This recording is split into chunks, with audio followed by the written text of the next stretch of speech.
If you want to learn about signs of trauma and what makes a traumatic event, you're in the right place. In this video, I'm going to go over the top signs of trauma and what contributes to a traumatic experience. I'm Allison Lorne, certified nurse midwife, and my work is in helping people recover from difficult and traumatic childbirth experiences. Click the link in my bio to get to my website and learn more about my offerings in community and one-on-one work. I'm also going to include my free postpartum care checklist in the comments section. And please go download that checklist if you're looking to find more ease and comfort in your postpartum period. I've been in the field for over 20 years, and even from the beginning, I understood trauma was an incredibly common experience in childbirth as it's delivered in the United States. It's kind of a setup, unfortunately, for trauma as it is. And 1 in 5 people report feeling mistreated in their maternity care. So it's no small problem. The top signs of trauma that are exhibited after a traumatic event are really varied from person to person. But in the forefront, we see hypervigilance. Hypervigilance is that feeling like you're not safe. And unfortunately, that's a common reaction to feeling traumatized, is that you just don't feel safe in the world at large. And so hypervigilance comes in as a way to be monitoring your environment and constantly scanning for safety. It's this sense of heightened awareness and suspicion that at any moment the situation could change and become unsafe. And this could make things really difficult just going around about your daily tasks, like getting to the grocery store, interacting with strangers, meeting new people. Loud noises could be shocking and rattle the nervous system. Sometimes it could just be someone's tone of voice that you hear that brings you back to a time that the memory of the trauma is stuck in your nervous system. So that hypervigilance is just like this constant looking around, and it doesn't even have to be really that physically obvious that you're looking. It's just this state of mind internally that you're constantly aware of where everything is happening around you. You'll often notice where the exits are right away. You'll often feel just like the world is too abrasive, really. It's like just the hearing a door open or close behind you or an alarm go off can suddenly send you into feeling triggered. So hypervigilance, I bring it up first because it's just totally exhausting. And you can just imagine somebody that's using all that mental energy to maintain their safety just doesn't have a lot left over at the end of the day. Needless to say, this next sign of trauma that I want to go over goes hand in hand with the hypervigilance. It's that inability to rest and recover in deep relaxation. So let's say you go out and run some errands and come home, whereas you should be able to just put your feet up and find some quiet rest. The traumatized person just doesn't feel like they're getting enough rest. And it's because the mind is so tied up with this hypervigilance that there's not a lot of that deep, deep relaxation and rest. So when you're constantly like wired, then you're not getting the deep rest that you need. And so it feels like you're just exhausted all the time. That comes from burnout. It comes from being triggered frequently. It comes from that hypervigilance. Unfortunately, we see this all too often, especially in the postpartum period when you're not getting enough rest and baby's keeping you up at night anyway. And then just doing a simple task like going to the grocery store can be totally overwhelming and taxing for you.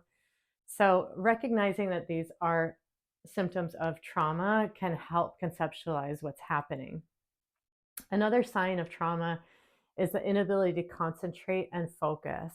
And when we're talking about trauma responses like ADD and ADHD, which are diagnoses that stand alone, but are incredibly connected to traumatic events also. If it's persistent, you end up with a diagnosis of ADD and ADHD, but just the inability to get into a deep thought, deep focus, staying on your task at hand, that's a sign of trauma because, again, your brain is just tied up in safety and survival. we see a lot of increased anxiety as a trauma symptom, and also irritability. When it feels like you just don't have a lot of coping reserve and every little thing is setting you off, that's a sign that you're just, again, so tied up in safety and survival that you're not able to have the bandwidth to respond more appropriately to things that really shouldn't be that big a deal, right? Somebody doesn't load the dishwasher right in your household and suddenly it's a huge issue. So that irritability and being on edge is a sign of trauma also. So how we know that these are all trauma signs is because there was a traumatic event that preceded the development of these symptoms. So if you were one person before you went into the hospital to deliver your baby, and then you had a difficult birth and you come out feeling like a different person, it's probably because you had a traumatic event.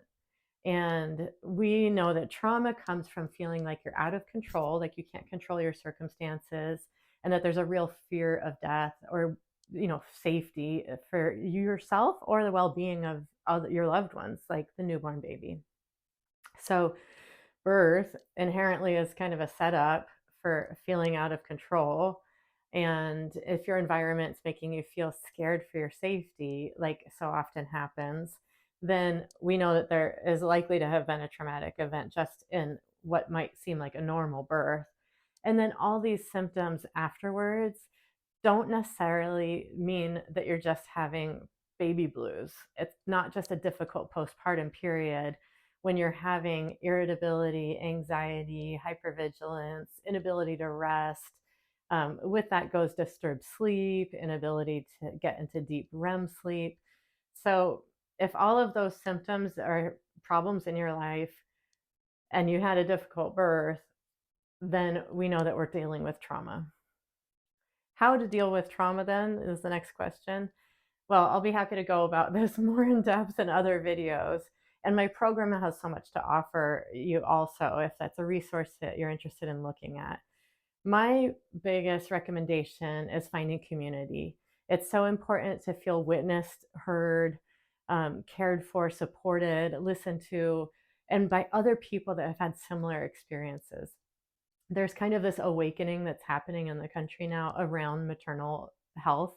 And people are realizing that it's not okay how we're treating moms and babies in general. And if you're dealing with all of this on your own, you're feeling isolated. Unfortunately, our society just doesn't serve new moms, new parents very well. We need to help people get out of that isolation, help them understand that you're not alone. You get in a community and you're around other people that have had similar experiences. And it can be just such a relief to understand that you're not going crazy, and that this is a normal response to trauma. So, first and foremost, identifying what trauma is, putting a name to it, knowing that you need help to get out of those symptoms. This is huge, just identifying the problem. Next, reaching out for help sometimes can be a huge act of courage and vulnerability. So we get so much messaging that we're supposed to be totally independent and be able to solve all our own problems, but we're social beings and we need other people to help us. So it's about reaching through the stigma and the discomfort of asking for help and being vulnerable, and actually signing up for a program, making an appointment, showing up to a group. All of these things, there's this barrier, of there's like a wall around reaching through your own bubble and getting out to connecting with others. But that's where the healing happens.